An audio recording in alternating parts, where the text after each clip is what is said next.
All right, welcome back to the channel.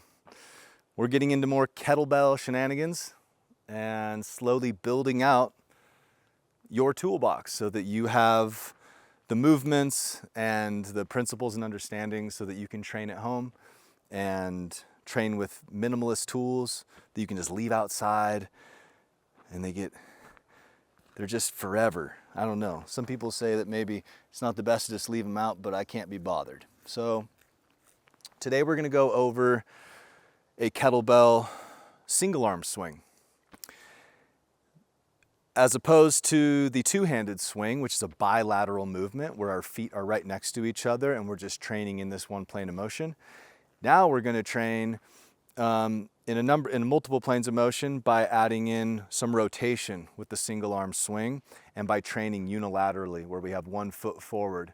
And it feels amazing. It trains each side so you can build balance to the body. And it's a very athletic movement because what do we do normally? We don't hop around like this, right? Not really. We run and walk and move three-dimensionally on 2 feet contralaterally. So it's nice to train those elements because it carries over into real world movement and you don't get imbalanced by only, by your dominant side always coming through to perform a lift. Just like with the two-handed swing, we start with the kettlebell, about 1 to 2 kettlebells in front of us. But now, instead of when we're holding the kettlebell bilaterally, we're grabbing onto each side of the kettlebell horn. This is called the horn. When we're going to do a one-handed swing, we're going to grab to the inside of the horn. That's because when I pull this kettlebell through, I'm going to get a slight internal rotation of my arm.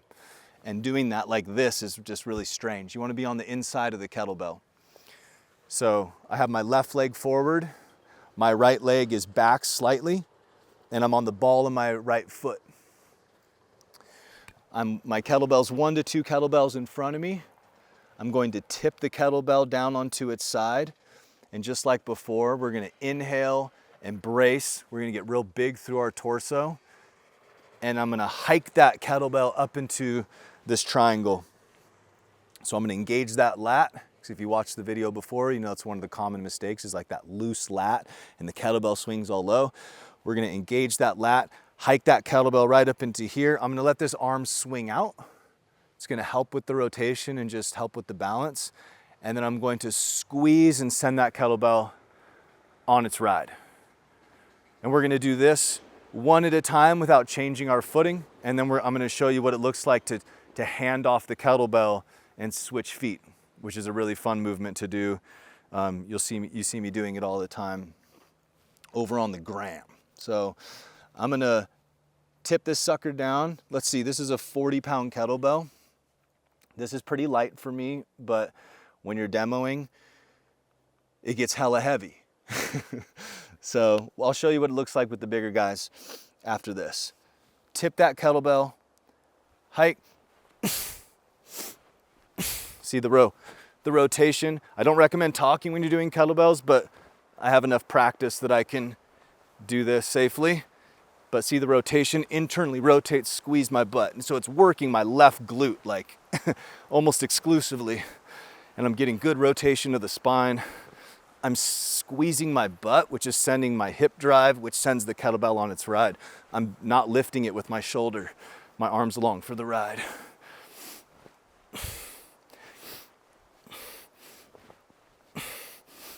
And down.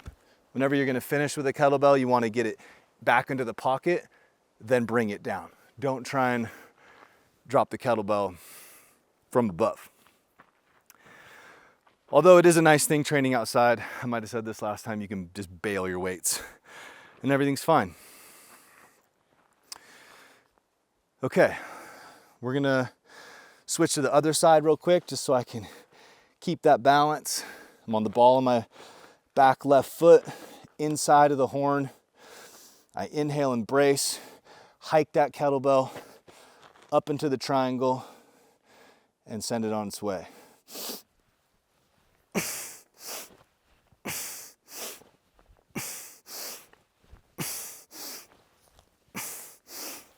So look, I'm sending my butt back in space. It's not a squat, it's a hinge.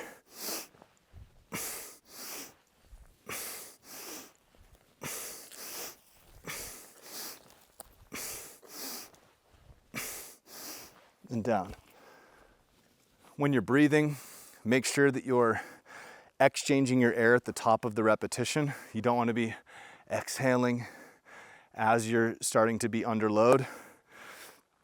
I want to exhale, send that weight up, exchange my air, hold my breath and brace, exhale it up, okay? All right, let's see what it looks like switching it off hand to hand, which adds some complexity, feels really good for the brain. It's just more fun when it's more dynamic, in my opinion. And then you can like weight shift side to side if you're feeling really fancy, okay? Tipping it down, I'm on the inside of the horn as before. Inhale, I'm gonna inhale, hike it up, and then as I send the kettlebell up, I'm gonna step, catch the weight, and come down into the new position. Squeeze, send the weight, step, transfer hands, boom. Maybe it might feel like patting your head and rubbing your belly at first, but it's pretty intuitive once you just get it moving. Start with a weight that you can handle. I tip it, breathe and brace.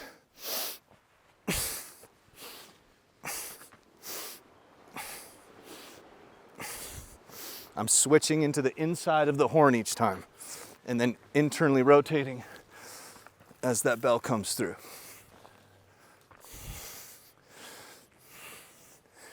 I can go boom. Take a step, take a step. You can take it for a walk.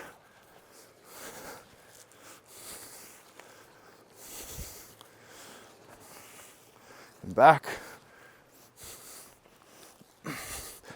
Into the side, into the side,